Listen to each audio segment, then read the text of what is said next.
Assalamualaikum warahmatullahi wabarakatuh.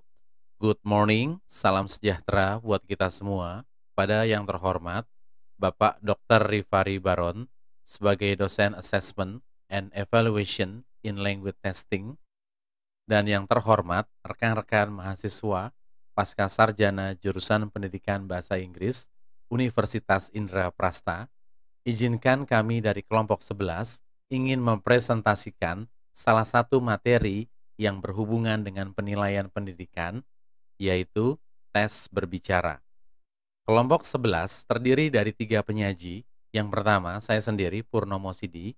Yang kedua, rekan kami, Dara Windiasari. Yang ketiga, rekan kami, Meli Safitriani. Selanjutnya, mari kita mulai pembahasan hari ini.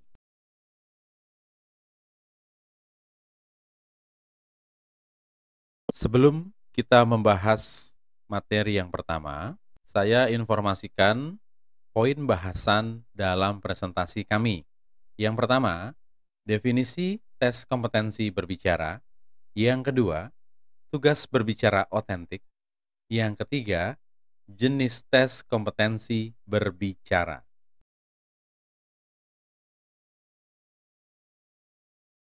Hakikat keterampilan berbicara. Yang pertama, berbicara sebagai salah satu aspek keterampilan berbahasa yang bersifat produktif dan keterampilan mengubah wujud pikiran atau perasaan menjadi wujud bunyi bahasa yang bermakna.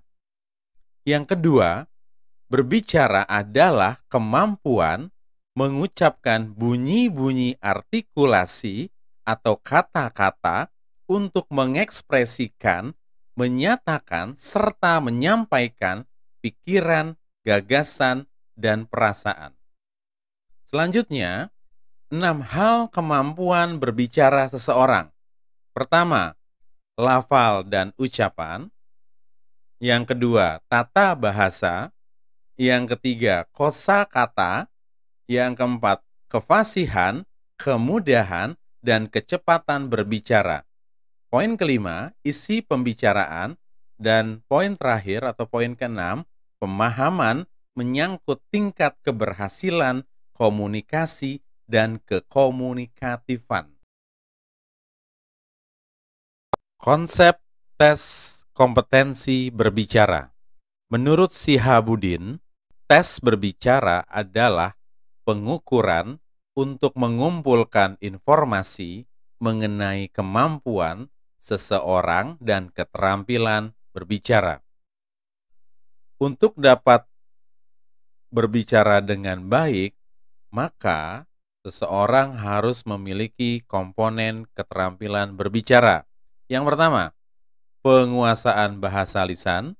Yang kedua, penguasaan isi pembicaraan.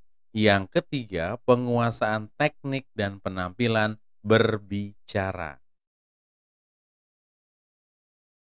Tugas berbicara otentik. Tugas berbicara otentik dimaksudkan sebagai tes berbicara yang memenuhi kriteria asesmen otentik.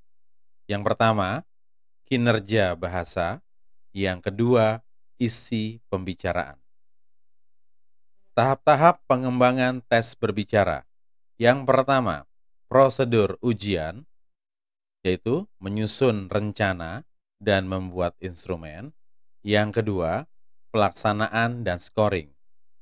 Selanjutnya, tahap persiapan, lembaran soal, pedoman scoring dan penilaian, dan deskripsi kriteria. Yang terakhir, perencanaan, tentukan matriks, susun soal, pedoman skor, dan deskripsi kriteria penilaian.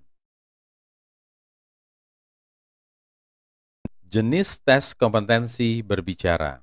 Kami dari kelompok 11 akan membicarakan atau membahas jenis tes kompetensi berbicara seperti berbicara rangsang gambar, berbicara berdasarkan rangsang suara, berbicara berdasarkan rangsang visual dan suara, bercerita, wawancara, berpidato, dan yang terakhir, berdiskusi dan berdebat. Selanjutnya, kami persilahkan kepada rekan kami untuk menjelaskan satu persatu tentang tes kompetensi berbicara. Selanjutnya Bapak Ibu, saya akan menjelaskan satu persatu tes kompetensi berbicara. Yang pertama, berbicara rangsang gambar. Rangsang yang berupa gambar sangat baik dipergunakan anak-anak sekolah dasar ataupun pembelajar bahasa asing tahap awal. Akan tetapi, rangsang gambar pun dapat pula digunakan pada pembelajar yang kemampuan bahasanya telah lebih tinggi, tergantung keadaan gambar yang dipergunakan itu sendiri. Bird dan kawan-kawan, Oler, tahun 1979, halaman 47-48, halaman 304-314, menyusun gambar-gambar menarik yang dimaksudkan untuk mengungkap kemampuan peserta didik yang potensial untuk tes yang berkadar pragmatik. Gambar yang dimaksud kemudian disebut the bilingual syntax measure.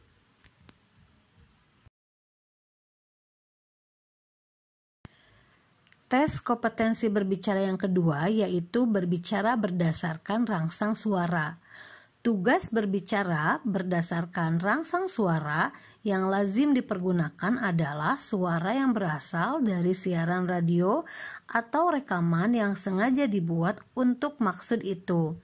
Program radio atau siaran yang dimaksud dapat bermacam, misalnya siaran berita, film, atau program lain yang layak.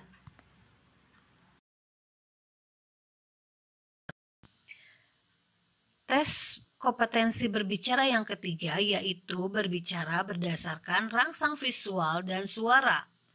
Berbicara berdasarkan rangsang visual dan rangsang suara merupakan gabungan antara berbicara berdasarkan gambar dan suara. Tes ini berwujud bukan hanya gambar diam, tetapi juga berupa gambar gerak dan gambar aktivitas. Contoh rangsang yang dimaksud yang paling banyak dikenal adalah siaran televisi, video, atau berbagai rekaman sejenis. Tugas bentuk ini terlihat didominasi dan terkait dengan kompetensi menyimak. Namun juga terdapat bentuk-bentuk lain yang memerlukan pengamatan dan pencermatan seperti gambar, gerak, tulisan, dan lain-lain. Untuk tes kompetensi berbicara selanjutnya akan disampaikan oleh rekan saya. Dipersilakan. Assalamualaikum warahmatullahi wabarakatuh. Perkenalkan, nama saya Dara Windyasari dan pada kesempatan kali ini saya akan mencoba untuk menjelaskan tentang jenis tes kompetensi berbicara. Melanjutkan dari penjelasan rekan saya yang sebelumnya, saya akan mencoba menjelaskan mengenai bercerita. Tugas ini dalam jenis asesmen otentik berupa tugas menceritakan kembali teks atau cerita, atau yang biasa disebut dengan retelling text atau story. Jadi, rangsang yang dijadikan bahan untuk bercerita dapat berupa buku yang sudah dibaca, berbagi cerita fiksi dan cerita lama, atau berbagai pengalaman bepergian, pengalaman berlomba, pengalaman berseminar, dan lain-lain. Hal-hal yang harus diperhatikan dalam penilaian tes berbicara dengan bentuk bercerita adalah sebagai berikut. A. Ketepatan isi cerita. B. Ketepatan penunjukan detil cerita. C. Ketepatan logika cerita. D. Ketepatan makna keseluruhan cerita. E. Ketepatan kata. F. Ketepatan kalimat. Dan G. Kelancaran.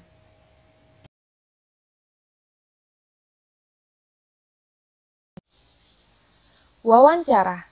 Kegiatan wawancara dalam rangkaian tes kompetensi berbahasa lisan atau berbicara yang mana termasuk ke dalam jenis asesmen otentik dan bukan sekedar kegiatan untuk mengetahui informasi tertentu tentang jati diri peserta uji. Aspek yang dinilai dalam wawancara adalah sebagai berikut. 1. Keakuratan dan keaslian gagasan. 2. Ketepatan argumentasi. 3. Keruntutan penyampaian gagasan. 4. Ketepatan kata. 5. Ketepatan kalimat. 6. Kelancaran. Dan 7. Pemahaman. Model penilaian wawancara menurut The Foreign Service Institute. 1. Dikembangkan untuk menilai wawancara dalam bahasa. Kedua, bahasa asing, bahasa Inggris oleh The Foreign Service Institute dalam VALET tahun 1977 dan OLAR tahun 1979. 2. Model ini mencakup 3 komponen, yaitu tujuan komponen dan deskripsi kefasihan serta penyekoran. Yang ketiganya saling terkait. 3. Model ini hanya mencakup komponen kebahasaan saja dan tidak mengukur komponen gagasan. 4. Hal lain yang perlu dicatat adalah bahwa skor tingkat kefasihan 1-6 akan berbeda untuk tiap komponen tergantung bobot masing-masing. Tujuan tes wawancara. Adapun beberapa tujuan tes wawancara yaitu A. Mampu memenuhi kebutuhan rutin untuk bepergian dan tata krama berbahasa secara minimal. B. Mampu memenuhi kebutuhan rutin sosial untuk keperluan pekerjaan secara terbatas. C. Mampu berbicara dengan ketepatan tata bahasa dan kosakata untuk berperan serta dalam umumnya percakapan formal dan non-formal dalam masalah yang bersifat praktis, sosial, dan profesional. D. Mampu mempergunakan bahasa itu dengan fasih dan tepat dalam segala tingkat sesuai dengan kebutuhan profesional. E. Mampu mempergunakan bahasa itu dengan fasih sekali, asing, atau setaraf dengan penutur asli terpelajar. Berpidato. Untuk melatih kemampuan peserta didik mengungkapkan gagasan dalam bahasa yang tepat dan cermat, tugas berpidato baik untuk diajarkan dan diujikan di sekolah. Ujian berbahasa lisan dengan tugas berpidato pun tinggi kadar keotentikannya. Ada beberapa cara untuk menilai tugas berpidato. Cara pertama adalah mengembangkan alat evaluasi sendiri dengan membuat rubrik penilaian. Sedang yang kedua, kita dapat mengadopsi model yang dikembangkan orang, dan jika ingin mengembangkan sendiri rubrik penilaian yang dimaksud, kita dapat mengikuti pola pembuatan rubrik sebelumnya. Rubrik untuk menilai kemampuan berpidato tampaknya tidak jauh berbeda dengan rubrik penilaian tugas bercerita dan wawancara. Contoh aspek penilaian dalam tugas berpidato. 1. Keakuratan dan keluasan gagasan. 2. Ketepatan argumentasi. 3. Keruntutan penyampaian gagasan. 4. Ketepatan kata. 5. Ketepatan kalimat. 6. Ketepatan stile penuturan. 7. Kelancaran dan kewajaran. 8. Kebermaknaan penuturan.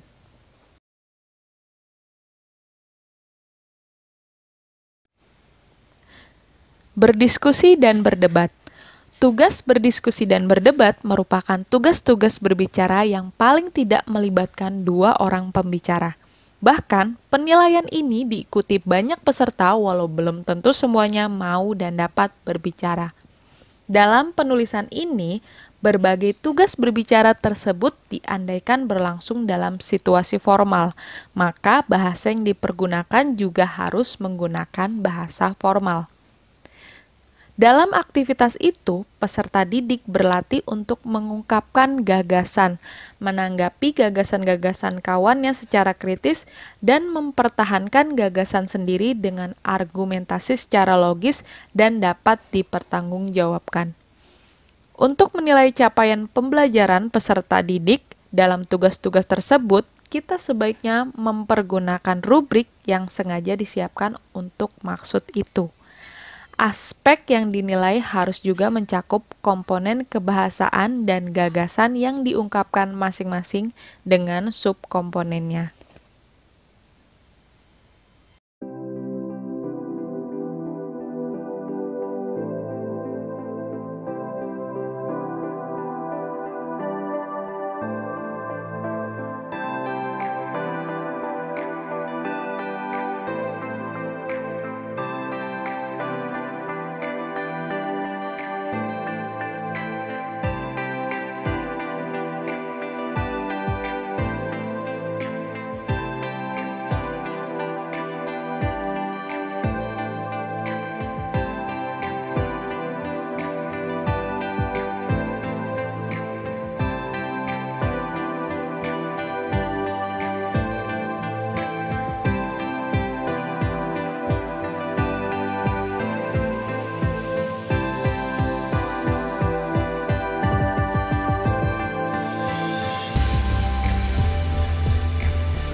Sebelum kami menutup presentasi kami hari ini, izinkanlah kami memaparkan beberapa kesimpulan presentasi hari ini. Yang pertama, tes berbicara merupakan bagian dalam kompetensi berbahasa yang wajib dimiliki peserta didik. Kedua, tes berbicara harus bersifat otentik, artinya penilaiannya sesuai dengan kaidah yang berlaku dan dapat berguna. 3. Tes berbicara meliputi berbagai aspek seperti rangsang gambar, suara, visual dan suara, berpidato, wawancara, dan berdiskusi. Yang keempat, rubrik penilaian dalam tes berbicara sangat penting karena menentukan pemetaan hasil penilaian tes tersebut. Demikianlah beberapa hal yang bisa kami sampaikan. Sebelumnya kami mohon maaf yang sebesar-besarnya kepada Bapak dosen, Bapak Rifari Baron, dan rekan-rekan sekalian apabila di dalam penyampaian tadi mungkin ada kesalahan kata atau beberapa pernyataan yang belum sempurna. Kami juga menerima saran dan kritik atas materi yang kami sajikan. Terima kasih atas perhatiannya. Wabillahi taufiq wal hidayah. Wassalamualaikum warahmatullahi wabarakatuh.